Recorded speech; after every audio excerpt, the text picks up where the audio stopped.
Que Dieu vous bénisse. Ce matin, nous allons parler des réalités spirituelles. Et pour ça, nous allons lire Juge chapitre 9, au verset 1 au verset 6. Nous lisons. Abimelech, fils de Yerubal, se rendit à Sichem vers les frères de sa mère. Et voici comment il leur parla, ainsi qu'à tout le clan familial de sa mère.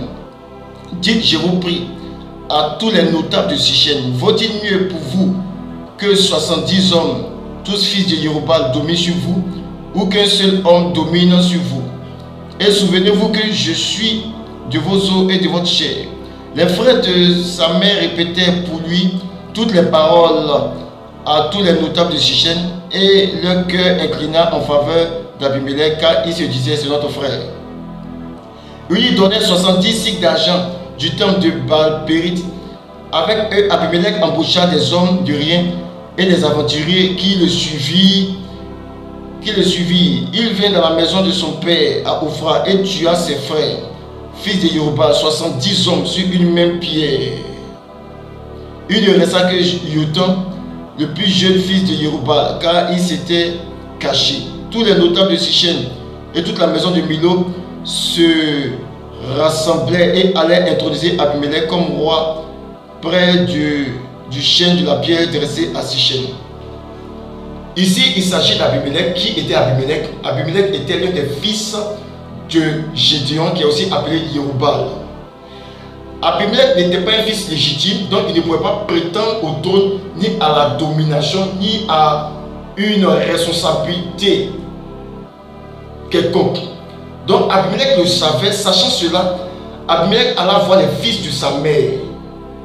Les fils de sa mère, il leur parla afin que ceux-ci aillent parler aux notables de Sichem, afin que les notables de Sichem lui donnent la domination. Donc les notables de Sichem ont trouvé que c'est leur parent, c'est un des fils de la tribu. Donc qu'est-ce qu'il fallait faire? Ils ont accepté de lui donner la domination. Mais avant de lui donner la domination, avant de l'introniser, ils ont posé une action forte.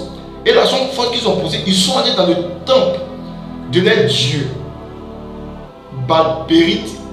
Sur le temple de leur Dieu, ils ont consulté le prêtre de ce temple. Et le prêtre de ce temple les a remis 70 pièces d'argent représentant ici les 70 fils de Gédéon. Donc ils ont pris cet argent, ils sont venus donner cela à Abimelech. En d'autres termes, c'est-à-dire le prêtre, lorsqu'il faisait ses pratiques, il a représenté chaque pièce. Parce que dans ce temps-là, il n'y avait pas que 70 pièces. Il y avait seulement plusieurs milliers de pièces. Mais précisément ce prêtre-là, celui qui alimentait l'autel du temple de Baal-Périth, celui-là, après avoir fait ses pratiques, eut la révélation qu'il fallait donner 70 pièces à Abimelech, afin qu'Abimelech domine et le dessus sur ses 70 frères. Donc ils ont fait des pratiques, ils ont donné les 70 pièces aux notables, et les notables sont venus donner cela à Abimelech. Abimelech prit les 70 pièces et alla payer des personnes, afin que ces personnes aillent tuer ces 70 frères, tous fils de Gédéon. Pourquoi est-il arrivé à ces fins? Parce que quelque part le spirituel avait été travaillé pour le compte d'Abimelech, afin qu'Abimelech puisse avoir le dessus sur ses 70 frères. Et c'est ce qu'il fit. Il eut la domination parce que quelque part ses parents ont eu à faire certaines choses, certaines pratiques pour lui. Ce n'est pas Abimelech qui est parti consulter, qui est parti pour les 70 pièces, non. Les 70 pièces n'étaient pas une cotisation au niveau du peuple, non. L'argent ne venait pas de n'importe où, l'argent venait d'un temple. Et le temple de Baal-Périth, l'argent ne venait pas de n'importe où, venait d'un endroit précis, d'un endroit spirituel, d'un endroit où le spirituel était travaillé. L'argent venait de là, Et comme nous pouvons le dire, ils ont un peu fait comme du vaudou, comme le vaudou. C'est-à-dire dans le vaudou, les prêtres vaudous prennent des bois, ils les sculptent et puis ils représentent des personnes avec ces bois. C'est un peu cela que le prêtre qui était à Sichem, qui alimentait l'autel de Baal-Périt, a fonctionné. Parce qu'il a représenté chaque pièce. Chaque pièce représentait les fils de Gédéon. Et il a livré ces pièces-là, les fils de Gédéon, à Abimelech. Abimelech a eu le déchu.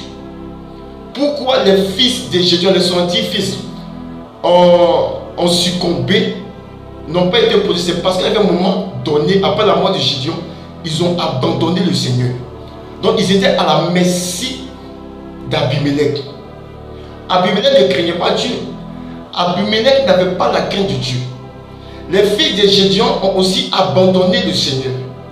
Donc du coup, ils n'étaient plus sous la couverture du Seigneur, afin que le Seigneur les protège. Afin que le Seigneur les protège. Et c'est pareil aujourd'hui. Aujourd'hui, l'ennemi utilise ce genre de personnes comme Abimelech, parce qu'Abimelech n'était pas content du fait que les 70 fils de Gédéon règnent sur la famille. Il n'était pas d'accord. Donc, voyant qu'il n'avait pas d'héritage, il a eu à consulter, il a eu à user de stratégies, de ruses, afin d'avoir ses frères. Il était tellement jaloux. Parce que s'il n'était pas jaloux, il n'allait pas dire ce qu'il a dit, il n'allait pas faire ce qu'il a fait. Mais c'est la jalousie qui l'a conduit à poser une telle action. Et aujourd'hui, dans plusieurs familles, c'est ainsi. Quelqu'un peut se lever voyant que les autres prospèrent, les autres ont un poste quelconque, les autres commencent à avancer dans la vie. Quelqu'un, voyant qu'il n'avance pas, va consulter, parce qu'il n'est pas content de l'avancée des autres, va consulter afin que de sa consultation sortent des actions afin de nuire à ceux qui prospèrent. Voici que quelqu'un peut être là. Il est là. Voyant sa situation sociale n'avance pas, il va livrer toute sa famille. Et les gens meurent de la famille. Tant que les gens meurent de la famille, lui, il prospère. Lui, il avance. C'est-à-dire, il ne se limite pas seulement à garder le travail. Au fait, la mort de ces personnes-là alimente son hôtel et le fait prospérer. Si vous remarquez, il est dit que les 70 fils de Jéroboam ont été tués sur une même pierre. En d'autres termes, je peux dire que ils ont été égorgés sur une même pierre.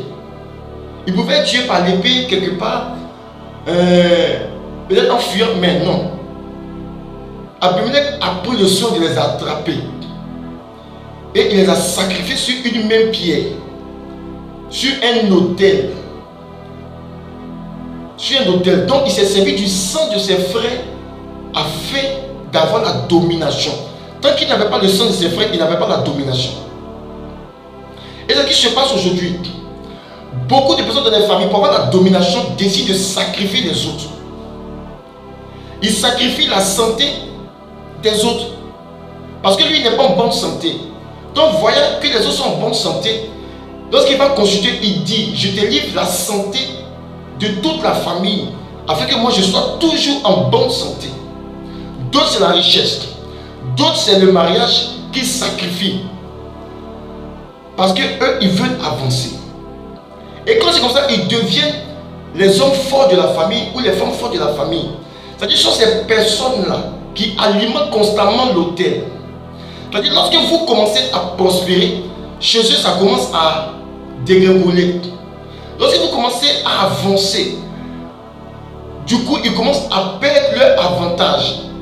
Parce que votre misère leur permet d'avancer. Votre misère leur permet de prospérer. Votre misère leur permet d'avancer. C'est-à-dire, tant que vous êtes dans la misère, et ils prospèrent. C'est-à-dire, s'ils avaient livré votre mariage, par exemple, tant que vous êtes célibataire, les affaires prospèrent. Mais le jour où quelqu'un vient vous saluer, ou prétend au mariage. Du coup, si vous remarquez, ces personnes changent d'attitude envers vous, ou ces personnes sont encore renforcer l'autel afin de chasser la personne qui est venue, afin que eux plutôt puissent avancer dans ce qu'ils font. D'autres, c'est comme ça. Tant qu'ils maintiennent les neveux, tant qu'ils maintiennent vraiment leurs enfants dans la pauvreté, eux, ils sont toujours nommés directeurs, ministres. Ils avancent toujours. Ils ont des promotions, ils ont de l'argent. Beaucoup d'hommes les envient, mais ne savent pas que la base de leur richesse, c'est eux. Ils ne le savent pas.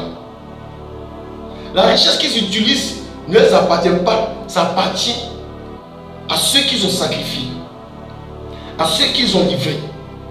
Donc ce qui se passe aujourd'hui, lorsqu'ils vont consulter, ils vont dans un autre temple, comme les notables de Sichet, ils vont dans un autre temple. De la même manière que nous, lorsque nos enfants naissent, on va à l'église pour confier nos enfants à Dieu. De cette même manière, ces personnes vont consulter, ils vont livrer leurs enfants aux démons afin d'avoir quelque chose. Mais ce qui est bon avec le chrétien, c'est que lui, lorsqu'il va donner son enfant au Seigneur, il ne dit pas au Seigneur, je te donne mon enfant pour que moi je prospère.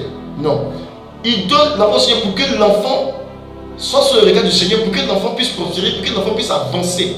Mais il ne réclame pas ce que l'enfant a. Et c'est ce qui se passe. Le monde spirituel aujourd'hui est un monde vraiment terrible. Le monde de nos jours n'a pas de compassion et il y a beaucoup de pratiques qui se font. Et si tu n'es pas en Jésus-Christ, si tu n'es pas vraiment en Christ, tu es exposé comme les fils de Gédéon.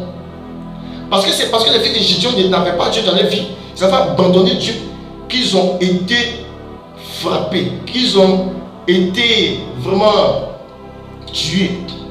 S'ils étaient sous la couverture du Seigneur, le prophète ou le prêtre de ce temple n'allait pas pouvoir les livrer. Les a livrés parce qu'ils n'étaient pas eux-mêmes avec Dieu.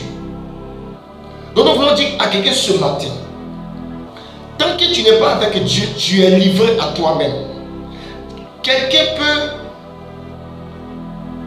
travailler avec ta vie n'importe comment. N'importe comment. Et le jour où il décide de mettre fin à ta vie, c'est facile. Je vais également dire à un chrétien, lorsque tu n'étais pas né de nouveau, il y a des choses qui ont été faites. Il y a des choses qui ont été faites. Les parents ont livré ta vie, t'ont livré ton avenir avant ta nouvelle naissance. Et le jour où tu t'es converti, Jésus a déjà tout accompli, certes. Mais le jour où tu t'es converti, celui qui avait vendu ou celui qui prospère avec tes grâces s'est senti menacé parce que il se rend compte que une nouvelle loi t'est donnée. Tu es sous la juridiction d'une nouvelle loi qui dit par exemple dans Colossiens 2 verset 14 que Jésus a effacé l'acte dont les hommes nous condamnaient et qui suscitait contre nous, il a détruit le courant à la croix. Donc celui qui alimente l'autel sait que désormais tu es sous cette protection. Donc qu'est-ce qu'il fait? Il va encore alimenter davantage son autel pour que toi tu ne sortes pas. Donc dans ce cas-là, c'est-à-dire tu rentres dans une bataille, dans une guerre. Jésus a tout accompli, mais Jésus ne fera pas le travail pour toi. C'est parce que Jésus a tout accompli que tu peux maintenant réclamer et retirer tout ce qui t'a été volé. Qu'on ne se trompe pas. C'est parce que Jésus a tout accompli que tu peux triompher désormais. Que tu peux aller réclamer ce qui t'a été volé, ce qui t'a été pris. Parce que tu as maintenant l'autorité, la couverture spirituelle qu'il te faut pour récupérer ce qui t'a été pris. Puisque ça a été volé. Ça a été volé. Donc tu rentres dans une bataille. Donc celui qui alimente l'autel de Baal, celui qui ne veut pas que tu prospères, parce que si tu prospères, lui il tombe du coup. Et il risque de laisser sa vie. Parce que les démons ne s'amusent pas. Les démons ne jouent pas. Donc il y a quelqu'un qui travaille, qui alimente l'autel, un autel pour que toi tu n'avances pas. Parce qu'il évolue avec tes grâces. Il évolue avec ta bénédiction. Tant que tu ne te maries pas, il est à l'aise. Tant que tu ne te maries pas, il évolue. Et ce qui est pire, c'est que l'esprit qu'il adore peut vendre tes grâces à quelqu'un d'autre. Mais ce qui est bon, le verset continue. Colossiens verset 15. Parce que Jésus a tout prévu. Dieu a tout prévu pour nous. Il dit au verset 15 que Jésus-Christ a dépouillé les dominations des autorités et les a livrées publiquement en spectacle en triomphant d'elles par la croix. Ce qui veut dire que maintenant Dieu te donne le pouvoir. Non seulement ce qui avait été dit là, Jésus-Christ annule cela. Lorsque tu pries, lorsque vraiment tu prends conscience de la réalité et que tu t'engages dans la prière, Jésus-Christ annule. Ça fait déjà un. De deux, il y a une restitution qui t'est faite de tout ce que tu avais perdu. Il y a une restitution. Voici pourquoi le diable fait tout pour que le chrétien soit ignorant de ses réalités. Il te dit Jésus a accompli tout, c'est fini, tu n'as plus besoin de prier. Mais pourtant, ta vie n'avance pas. Pourtant, ta vie n'évolue pas. Pourquoi? Parce que tu ne pries pas. L'ennemi t'a fait croire que tout est déjà accompli. Effectivement, tout est accompli. C'est parce que tout est accompli que Dieu te donne maintenant le pouvoir de marcher sur les serpents, sur les scorpions. En d'autres temps, tu donnes le pouvoir de récupérer tout ce qui t'a été volé. Tu donnes le pouvoir de triompher. Tu donnes le pouvoir d'assujettir. Donc c'est une question maintenant de domination. Donc l'homme fort de la famille qui alimente tout son hôtel ne voudra jamais que tu te maries, ne voudra jamais que tu avances. Parce que ton avancée n'est pas bon pour lui. Ton avancée n'est pas bon pour lui parce que le jour où tu avances, le démon qui l'attend le tue. Donc c'est une question de vie ou de mort. Ce n'est pas une question banale. Ce sont des choses à ne pas prendre à la légère. Parce qu'il est question de vie ou de mort. Donc tant que toi tu n'avances pas, lui il est heureux, il avance, il est tranquille. Mais tant que, lorsque tu commences à prier, lorsque tu commences à t'engager dans la prière sérieusement et à chercher la face de Dieu, tu te rends compte que de l'autre côté, ça ne va plus pour lui. Donc il essaiera même de te faire des présents. Chrétien, faisons très attention. Celui qui alimente, il fera tout pour te donner des présents ou te pousser dans un péché pour que tu n'es pas là, pour que tu perds ta force, pour que tu n'aies pas ce que Dieu a prévu pour toi. C'est comme ça que ça se passe. Pour ne pas que tu avances. C'est comme ça que ça se passe aujourd'hui. Et depuis toujours d'ailleurs. L'ennemi n'a pas changé de stratégie. Il n'a pas changé de stratégie. Qui sont les prêtres qui alimentent l'autel? Ça peut être le marabout que le parent a consulté. Ça peut être le parent lui-même qui est chargé d'alimenter l'autel en fonction du vœu qu'il a fait. En fonction du vœu qu'il a fait. Et si vous remarquez dans certaines familles, il y a soit un seul qui réussit, mais qui prend soin de toute la famille. Je remarque dans ce genre de famille-là, celui qui avance plus que les autres, la grâce des autres a été transférée pour son compte, afin qu'il avance. Les autres n'avancent pas malgré ce qu'ils font, malgré les efforts. Il y a eu un transfert de grâce. Et lorsque un membre de cette famille-là se donne à Jésus-Christ et commence à prier, celui qui avance du coup commence à menacer celui qui a donné sa vie à Jésus-Christ. Pourquoi? Parce que sa prière va venir détruire l'alliance qu'il a fait avec l'autre esprit. Et c'est comme ça que ça se passe. D'autres par contre en voûte pour ne pas que certains prennent conscience des réalités. Lorsque par exemple nous lisons le livre d'Esther, l'histoire d'Aman, la Bible dit que Aman, avant d'aller voir le roi, a pris le temps de jeter le sort, c'est-à-dire le pou. Il a pris le temps de construire le spirituel avant d'aller voir le roi. Aman ne s'est pas levé comme ça pour aller voir le roi. Aman a consulté le spirituel. De telle sorte que lorsqu'il a parlé au roi, le cœur du roi fut favorable à lui pour la destruction du peuple juif. Vous imaginez, le roi même a donné son anneau. C'est-à-dire qu'avec l'anneau royal, Aman pouvait même destituer le roi. Parce que là-bas, les lois n'étaient pas révoquées. Quand on prenait une loi, la loi était respectée. Même le roi ne pouvait pas discuter. C'est-à-dire le roi posait une action que lui-même n'a pas imaginé. Aman avec l'anneau du roi pouvait dire, à partir d'aujourd'hui, le roi est destitué. Aman pouvait le faire. Mais l'objectif d'Aman, c'était de détruire le peuple. Avant ça, il a envoûté le peuple. Il a envoûté plutôt le roi, afin que le roi lui donne le pouvoir. Il a envoûté le roi, afin que le roi lui donne le pouvoir de tuer les Juifs. Mais avant ça, il a consulté. Il a consulté, il a invoqué les esprits pour que les esprits puissent l'accompagner lorsqu'il fallait parler au roi. Voici pourquoi est-ce que, quand les Juifs ont su cela, quand les Juifs ont su que la destruction était écrite, les Juifs n'ont pas cherché à dialoguer avec le roi de suite. Ils n'ont pas cherché à faire une autre action. Ils sont rentrés également. Ils ont également jeûné. Ils sont également rentrés dans la présence de Dieu. Spirituellement dans le temple de Dieu. Afin de changer les choses. Les Juifs aussi ont consulté le spirituel. Ont consulté Dieu. Ont prié Dieu par le jeûne et la prière. Pour que l'envoûtement du roi là. Lorsque Esther allait parler au roi. Que l'envoûtement là soit dissipé. Parce que Aman a utilisé cette stratégie. Aman a consulté le spirituel. Il a fait des choses d'abord avant d'aller parler au roi. Donc il fallait également poser de la même manière, c'est-à-dire jeûner, prier, chercher le Seigneur et aussi aller parler au roi, étant rempli de la présence de Dieu et dans la présence sur soi. Aman avait la présence des démons sur lui, c'est pour ça qu'il a pu convaincre le roi. Donc Esther devait avoir la couverture spirituelle également pour aller convaincre le roi. C'est une question d'esprit. Il y a des questions, il y a des problèmes spirituels que je ne règle pas par la parole seulement. Il y a des actions que l'on pose. Pour ça, il faut être conduit par le Saint-Esprit.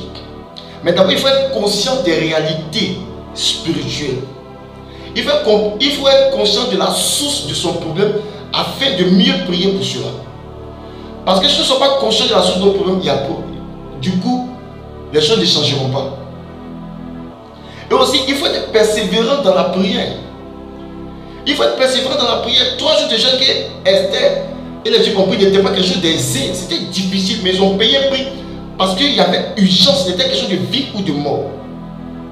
Si les fils de Gédéon avaient reçu une telle information avant, je ne crois pas qu'ils allaient rester statiques. Ils allaient simplement soit se repentir ou chercher le Seigneur, ou ils allaient aussi chercher à consulter. Mais ça les a surpris. Tous ceux qui travaillent contre nous ne viendront pas nous dire publiquement, non, vas-y, c'est qu'on fait contre toi. Non. Ils travaillent dans le secret afin de nous empêcher d'avancer, nous empêcher de prospérer, nous empêcher vraiment d'évoluer. C'est comme ça que ça se passe. Et lorsque nous voudrons évoluer, ils travaillent pour renforcer les autels.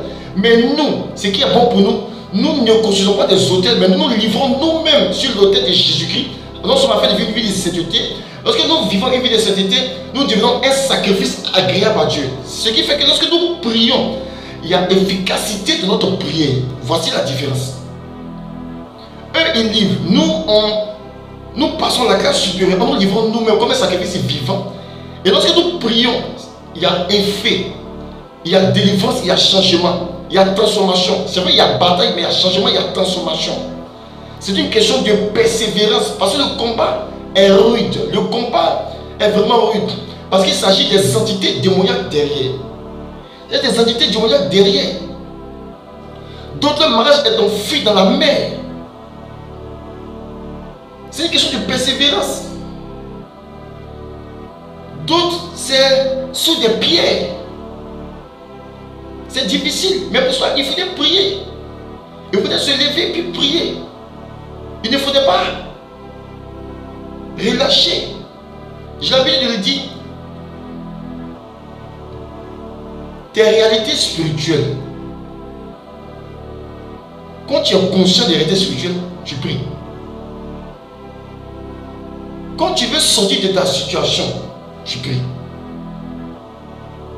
Tellement tu sors de ta situation, tu pries, tu cherches les moyens pour sortir de ta situation. Parce qu'il y a beaucoup de réalités spirituelles. D'autres font des pratiques pour voler les grâces. D'autres font des dons. Même Job, dans le livre de Job, Job dit, il dit, j'ai donné aux pauvres, à l'orphelin, la veuve. La bénédiction de la veuve de l'orphelin est venue sur moi. Si les mystiques aujourd'hui font beaucoup de dons dans les orphelinats et autres, ils connaissent ce principe du donner. Job savait que la source de sa richesse là, venait du fait qu'il aidait les pauvres. Job était conscient de cette réalité. C'est lui qui le dit. Il était conscient de cette réalité. Tous ceux qui font des pratiques bizarres également connaissent ce principe-là. Voici pourquoi Jésus a dit, il a plus de bonheur à donner qu'à recevoir. N'aimons pas recevoir, aimons donner. Parce que derrière le donner, il y a beaucoup de choses, il y a beaucoup de réalités spirituelles. Il y a beaucoup de réalités spirituelles. Mais les chrétiens n'aiment pas donner. Et le diable a convaincu les chrétiens de ne pas donner. Mais ils veulent avancer. Un chrétien qui ne donne pas et puis qui veut avancer, c'est un problème. Parce que celui qui te combat, celui qui fait des pratiques contre toi, l'homme fort de ta famille, la femme forte de ta famille qui ne veut pas que tu avances, mais cette personne donne aux orphelinats, cette personne pose des actions, cette personne nourrit la famille, cette personne... Pourquoi? Parce que cette personne connaît le principe. Mais toi, tu n'as pas l'habitude de donner, tu n'es pas prêt, certes tu pries. Mais avec le peu que tu as, pose certaines actions. Ne sois pas peine. Pose certaines actions. Parce que si vous remarquez, la plupart des mystiques, ils donnent. La plupart des mystiques, même de ceux qui font beaucoup de pratiques spirituelles, là, occultes, ils donnent. Pourquoi? Parce qu'ils connaissent ce principe. Mais les chrétiens ne sont pas prêts. Les chrétiens n'aiment pas donner. Voici le problème. Faisons très attention. Ce matin, nous voulons encourager le peuple de Dieu, non seulement à veiller, parce que ne plus vivre comme Dieu veut nous expose aux prêtres du diable. Et aussi dit que l'homme fort ou la femme forte de la famille peut être vaincu par la persévérance dans la prière et par des actions que Dieu nous conduira à poser. Ce matin, nous voulons encourager quelqu'un véritablement à prier Dieu. À vraiment prier Dieu. Même pour vendre le Seigneur Jésus-Christ, si vous remarquez, l'argent qui a été pris pour donner à Judas n'a pas été pris d'une cotisation. C'était pris dans le temple. 30 pièces, c'était pris dans le temple. Ça n'a pas été pris ailleurs. Ils ont pris l'argent dans le temple. Ils ont donné à Judas, ils ont pu avoir le Seigneur. Mais heureusement que le Seigneur était venu pour ça, pour mourir pour nous, pour qu'on soit sauvés. Vous voyez ce principe? Généralement, lorsque les gens prennent leur argent, ils donnent aux gens, mais ils font des dons, ils donnent aux gens. Ils ne prennent pas l'argent n'importe où. Généralement, ils ne donnent pas de leur propre salaire, c'est-à-dire le fruit de leur travail, ils ne donnent pas cela. Ils donnent l'argent qui émane de leur temple. C'est une réalité, les amis. Ils donnent l'argent de leur temple. Ils ne donnent pas l'argent de leur salaire, le fruit de leur labeur. Ils ne le font pas. Mais ils prennent l'argent de leur temple et puis ils donnent. Quand ils te donnent, tu prends, tu es content. Mais ce qu'ils récupèrent en toi est terrible. C'est une réalité. C'est vraiment une réalité. Le monde d'aujourd'hui est pénible, est terrible. C'est terrible. Les mystiques ne donnent pas par hasard. Ils ne donnent pas par hasard. Ils donnent des choses venant et émanant de leur temple, de leur Dieu. C'est ce qu'ils prennent pour faire des dons. C'est ce qu'ils prennent pour faire beaucoup de choses. Faisons très attention. Lève-toi, prie. Parce que tout ce qui évolue avec tes grâces. Tant que tu ne comprendras pas ça, ton évolution, c'est-à-dire ils vivent grâce à toi. Ce que tu dois comprendre, c'est ça. Ils vivent grâce à toi. Tant que tu es dans ta misère, comme je l'ai dit tantôt, ils sont contents, ils sont heureux. Mais le jour où tu prendras conscience qu'il est temps que cela s'arrête, le jour où tu chercheras ta délivrance, le jour où tu chercheras ta libération, tu verras que l'autre soit mourant. Parce qu'il y a eu plusieurs cas comme ça. Des personnes qui ne voulaient pas, c'est-à-dire tant que les autres ne se mariaient pas, eux ils évoluaient. Après le mariage et la défense de la tierce personne, Ces personnes qui bloquaient sont décédées par la suite. Parce que les démons qu'ils adoraient ne jouent pas. Donc ce matin, nous voulons exhorter nos frères et sœurs à prier. Jésus a tout payé. C'est parce que Jésus a tout payé qu'il te donne maintenant le pouvoir d'aller chercher. Ne te dis pas que Jésus a tout payé, je m'assois, je ne prie pas. Mon ami, tu vas durer là. Il est important de prier. Il est important de prier. Parce que l'ennemi n'a pas changé de stratégie. Des autels partent sur toi. Dans le cas de Balaam, si vous regardez bien, pour maudire Israël, Balak a bâti 7 autels pour maudire Israël. C'est-à-dire que les autels sont bâtis contre toi là. C'est-à-dire que tu es au milieu. Et puis chaque autel part contre toi. Chaque autel part contre toi. C'est-à-dire que si la personne a bâti 60 autels, tu imagines 60 autels qui partent contre toi. C'est ce qui se passe. Parce que tu dis que dans ta vie, par exemple, rien ne va. C'est-à-dire que tu ne te maries pas, financièrement tu n'avances pas. En tout cas, rien ne va dans ta vie. Tu es 0-0. Mais combien d'autels parlent contre toi? Combien d'autels? Tes amis qui bâtissent ces hôtels, ils bâtissent combien d'hôtels? S'ils bâtissent des milliers d'hôtels contre toi, toi en tant que chrétien, qu'est-ce que tu fais? Mais va sur l'autel de la croix, va te réfugier sur l'autel de la croix. C'est ça. Parce que l'autel de la croix est suprême, est l'autel suprême. Est l'autel suprême. Mais c'est sur l'autel de la croix que tu peux prier et dominer et arracher.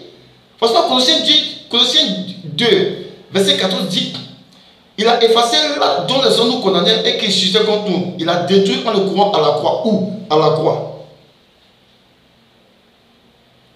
C'est ça. C'est à la croix. C'est à la croix. Parce qu'eux, ils alimentent leur hôtel. Toi, tu alimentes ton hôtel où? C'est ça. La croix de Jésus-Christ. C'est-à-dire quand tu fais des dons, par exemple à l'église, tu fais des offrandes à l'église, ce n'est pas à l'église que tu fais. Parce que l'église est l'endroit où on consulte Dieu, où on prie Dieu. Mais en d'autres termes, c'est sur l'autel de la croix que tu es en train de faire. En donnant à l'église, c'est sur l'autel de la croix que tu es en train de donner. Tu es en train de poser certaines actions. En plus de tes prières. C'est ça la réalité, les amis. C'est ça la réalité. Nous devons prier. Nous devons nous appuyer sur les promesses de Dieu. Nous avons reçu le pouvoir. Nous avons reçu le pouvoir. Parce que beaucoup d'hôtels partent contre nous chaque jour. Chaque jour. Il est très important de comprendre cela et de prier en conséquence. Afin d'avoir la délivrance totale. La délivrance totale. Vraiment que Dieu vous bénisse. Nous allons nous arrêter là. Vraiment que Dieu nous bénisse et que vraiment Dieu fasse grâce à chacun de recevoir sa délivrance absolue et totale. Afin que Père, chacun d'entre nous puissions rentrer dans le plan de Dieu pour notre vie réelle. D'autres sont limités au niveau du ministère. Tu n'avances pas au niveau du ministère. Tu te contentes. Parce que l'ennemi fera tout également pour que tu te contentes. Hein. Si tu dois être ministre, l'ennemi va te limiter. Soit à être instituteur. Et si tu n'es pas conscient de la réalité que tu dois être plus que ça, tu vas te contenter à être instituteur. Et quand c'est comme ça, le démon là est content. Parce que tu n'es pas là où Dieu aurait voulu que tu sois. Et il est content. Ne soyons pas... Cherchons à savoir qu'est-ce que Dieu attend de nous. Quelle est notre destinée réelle. Quand Dieu te montre ce que tu dois être et puis tu vois où tu es présentement, si tu es satisfait, c'est que tu n'as rien compris. Parce que tant que tu es satisfait du peu que tu as, l'ennemi avance. C'est pour ça que dans le ministère, beaucoup n'avancent pas. Beaucoup n'évoluent pas parce qu'ils se contentent que de leurs 1000 membres. Ils trouvent que c'est assez. Alors que lorsqu'ils faisaient leur songe, lorsque Dieu se révélait, Dieu leur montrait des milliers de personnes, des millions de personnes. Mais ils ont eu que 3000 personnes, ils sont déjà réjouis. Ils pouvaient s'arrêter là. Ils n'ont rien compris. Ça veut dire que si Dieu a voulu qu'ils aient 30 millions de personnes qui se contentent des 3000, ça veut dire que le reste là, ils vont en enfer. Parce que le Seigneur a prévu que ces âmes soient convertis par ces personnes. Chrétiens, faisons très attention. Faisons très attention. Le contentement, là, ça tue. Le contentement empêche Dieu d'accomplir ses desseins dans nos vies. Quand on se contente des choses, alors que Dieu aurait voulu qu'on aille plus loin, ça crée des problèmes. Ça crée des problèmes. Que Dieu nous bénisse. Et que vraiment la gloire revienne à notre Seigneur Jésus-Christ. Et que vraiment la délivrance soit accordée à tous ceux qui sont victimes des autels maléfiques et sataniques. Père, nous te prions au nom de Jésus-Christ. Nous te soumettons toutes ces personnes qui sont liées, qui sont envoûtées, qui sont, oui, notre Dieu, pris par les armes du diable. Nous prions au nom de Jésus afin qu'il y ait délivrance maintenant. Qu'il y ait délivrance maintenant au nom de Jésus. Que toutes ces personnes qui écouteront ce message, notre Dieu, voient ta main dans leur vie. Et qu'il y ait un changement radical, un changement vrai. Pour que tout homme sache que tu es vérité. Pour que tout homme sache que tu es vrai. Seigneur, nous te prions au nom de Jésus-Christ. Que les hommes forts des familles tombent maintenant au nom de Jésus. Que les femmes fortes des familles tombent maintenant au nom de Jésus-Christ. Et que tes enfants soient établis. Que tes enfants soient établis au nom de Jésus-Christ. Afin de propager, notre Dieu, ta parole. Afin que tous voient que tu es vivant et que tu es réel. Tu es celui qui donne un avenir. Qu'il en soit ainsi pour tes enfants. Au nom de Christ Jésus, t'avais invoqué et prié. Amen.